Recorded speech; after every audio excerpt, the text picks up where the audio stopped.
اللہ اللہ اللہ اللہ۔ ہمارے معاشرے کے اندر ایک رواج بہت زیادہ بڑھتا جا رہا ہے، وہ ہے سود کا رواج۔ تو اس پر ضروری تھا کہ اس پر ہم بات کریں کہ سود اللہ کے نزدیک کتنی قبیح چیز ہے۔ عام طور پر جتنے دنیا کے اندر ذریعہ معاش ہیں جن سے آدمی پیسہ کماتا ہے، اور ان کے اندر سے کچھ ایسے ذریعہ معاش ہیں جن کو شریعت نے منع کیا ہے کہ ایسے طریقے سے پیسہ نہ کماؤ، شریعت منع کرتی ہے ان ذرائع سے۔ تو ان ذرائع سے جب شریعت منع کرتی ہے تو معاشرے کی فلاح اور صلاح اور معاشرے کا جو امن قائم ہے نا، وہ اسی وجہ سے قائم ہے کہ شریعت نے جن چیزوں سے منع کیا ہوا ہے نا تو لوگ ان سے رک جائیں، اسی لیے معاشرہ قائم ہے۔ اگر لوگ ان سے نہیں رکیں گے جس چیز سے شریعت نے روکا ہے تو پھر معاشرے کا امن تباہ ہو جائے گا، اور مفاد پرستی کی لہر جو ہے وہ ہمارے معاشرے کے اندر پیدا ہو جائے گی، جس سے انسانیت سخت متاثر ہوگی۔ اور حضور صلی اللہ علیہ وسلم نے جن ذرائع سے منع کیا ہے کہ ان ذرائع سے پیسہ نہ کماؤ، ان کے اندر سب سے زیادہ جس چیز پر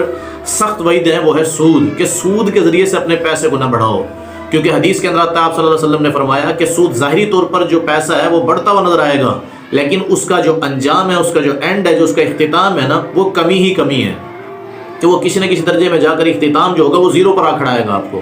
اس لیے حدیث کے اندر آتا ہے کہ سود جو ہے یہ براہ راست اللہ سے جنگ ہے۔ سورۃ البقرہ کے اندر اللہ قرآن کے اندر بھی ارشاد فرماتے ہیں کہ صرف اس سے منع نہیں کیا گیا کہ اس کو منع کر دیا گیا کہ سود نہ لو، بلکہ اعلان جنگ کیا اللہ نے ہر اس فرد کے ساتھ جو سودی کاروبار کر رہا ہے، جو سود کے اندر ملوث ہے۔ اب اس کے کئی درجے ہیں، بعض لوگ کہتے ہیں نہیں ہم براہ راست سود نہیں لے رہے، نہ کھانے والے ہیں نہ کھلانے والے ہیں، لیکن اللہ کے نبی صلی اللہ علیہ وسلم نے اس کے دو درجے اور بھی آگے ذکر کیے۔ حضرت جابر رضی اللہ تعالیٰ عنہ کی حدیث ہے، آپ صلی اللہ علیہ وسلم نے ارشاد فرمایا، مسلم شریف کے اندر ہے کہ اللہ کے نبی نے لعنت کی، لعن رسول اللہ صلی اللہ علیہ وسلم، اللہ کے نبی صلی اللہ علیہ وسلم نے لعنت کی اس شخص کے اوپر،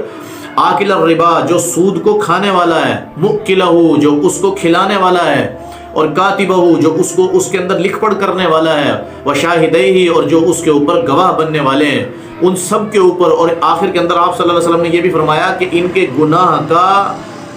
جو درجہ ہے وہ کم زیادہ نہیں ہے، ہم سواء، یہ سارے کے سارے اس کے اندر برابر کے شریک ہیں۔ گویا کہ اس جو عمارت گرائی جا رہی ہے، جو عمارت گرائی جا رہی ہے اسلام کی، گویا کہ اس گرانے کے اندر یہ سب کے سب برابر کے شریک ہیں۔ اور آپ صلی اللہ علیہ وسلم کی دوسری حدیث ہے، دوسری حدیث کے اندر آپ صلی اللہ علیہ وسلم نے ارشاد فرمایا کہ وہ شخص جس کو پتہ بھی ہو کہ یہ سود کا 1 روپیہ ہے، سود کا 1 روپیہ، اور وہ اس کو پھر بھی کھا لے، اشد من 36 زنیہ، اس کے بارے میں آپ صلی اللہ علیہ وسلم نے ارشاد فرمایا کہ وہ 36 زنا کرنے سے بھی بدتر ہے، 36 زنا کرنے سے بھی بدتر ہے۔ تو بھائی کتنی سخت وعید ہے اس کے اندر۔ اور اس کے علاوہ ایک اور حدیث کے اندر آتا ہے،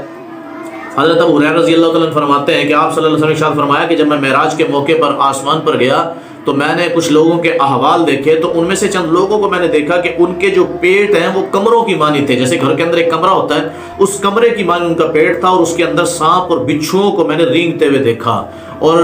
پلٹتے ہوئے دیکھا۔ تو جب جبرائیل علیہ الصلوۃ والسلام سے پوچھا گیا، آپ علیہ الصلوۃ والسلام نے جب ان سے پوچھا کہ یہ کون لوگ ہیں، تو جبرائیل علیہ الصلوۃ والسلام نے فرمایا کہ وہ لوگ ہیں جو دنیا کے اندر سود کھایا کرتے تھے۔ اب ہمارے معاشرے کے اندر سود کو نام تبدیل کر کے یا جہتیں تبدیل کر کے یا طریقہ کار تبدیل کر کے پیش کیا جا رہا ہے۔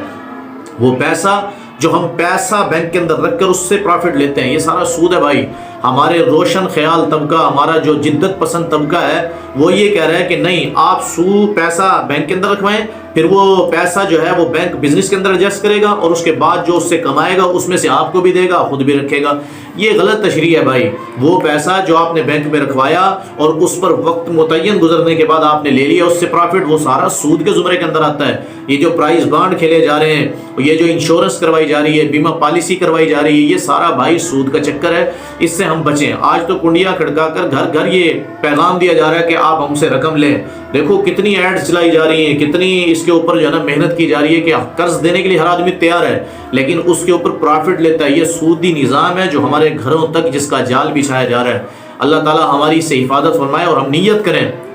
کہ ہم مسائل کو اللہ سے حل کروائیں گے، اللہ کے سامنے رو کر، اللہ کے سامنے اپنی حاجات رکھ کر، بجائے اس کے کہ ہم عارضی سہارے لیں اور ایسے بھیانک سہارے لیں جن کا انجام بہت زیادہ برا ہے۔ بزبان رسول اللہ صلی اللہ علیہ وسلم کہ اللہ کے نبی صلی اللہ علیہ وسلم نے اس کے انجام کے بارے میں بتا دیا کہ اس کا اختتام اور انجام زیرو ہے، بالکل کمی ہے، کہ آخر کے اندر آ کر آدمی ایسے مسائل کے اندر پھنس جائے گا یا ایسے مسائل کا شکار ہو جائے گا جن سے نکلنا اس کے بس میں بھی نہیں رہے گا۔ اللہ تعالیٰ ایسے برے اور کبھی فعل سے ہماری حفاظت فرمائے اور ایسے پیسے سے ہماری حفاظت فرمائے جس کی ممانعت اللہ کے نبی صلی اللہ علیہ وسلم نے براہ راست ذکر کی۔ اللہ اللہ